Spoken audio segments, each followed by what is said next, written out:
पंजाब के एक छोटे से गांव में, जहां हर सुबह सूरज की पहली किरण गेहूं के खेतों पर पड़ती थी, वहीं एक बूढ़ा किसान बलवंत सिंह अपने बेटे गुरनाम के साथ खड़ा था।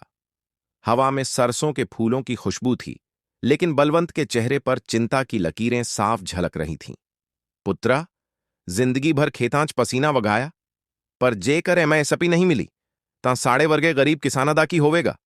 बलवंत ने गहरी सांस लेते हुए कहा।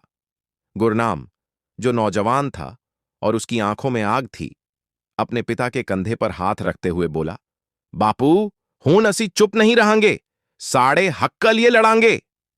संघर्ष की शुरुआत गांव के चौपाल में सभी किसान इकट्ठे हुए। बड़े बुजुर्गों ने समझाया कि यह लड़ाई आसान नहीं होगी, लेकिन अगर वे एकजुट रहें तो कोई भी सरकार उन्हें अनदेखा नहीं कर सकती। ट्रैक्टरों पर झंडे लगाकर, हाथों में तख्तियां पकड़कर हजारों किसान दिल्ली की ओर रवाना हो गए। दिल्ली बॉर्डर पर डटे किसानों की संख्या दिन ब दिन बढ़ती गई। ठंडी रातों में अलाव जलाकर किसान डटे रहे, लंगर चलता रहा और हौसले बुलंद रहे। गुरनाम सोशल मीडिया पर हर रोज आंदोलन की अपडेट डालता, ताकि पूरे देश को किसानों की आवाज सुनाई दे। बलवंत सिंह अपने बेटे को गर्व से देखता। साड़ा खून पसीना ऐथे बह रहिया ऐ, पर असी झुकांगे नहीं, वह खुद को समझाता। विजय की सुबह महीनों के संघर्ष के बाद एक दिन न्यूज चैनलों पर ब्रेकिंग न्यूज आई। एमएसपी एमएसपी की मांग मान ली गई। खबर सुनते ही पूरे आंदोलन में खुशी की लहर दौड़ गई। कुछ किसान खुशी से रो पड़े, कुछ ने ढोल बजाने शुरू कर दिए। बलवंत सिंह ने गुरनाम को गले लगा लिया।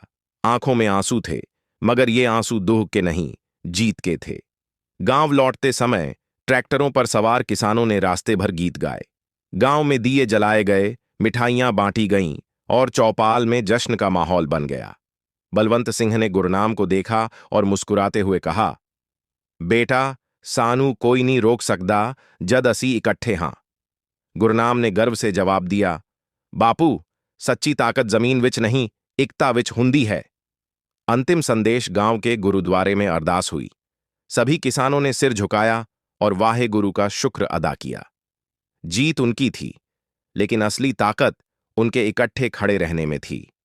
एकता विकताक थाय। यही संदेश इस कहानी का सार था।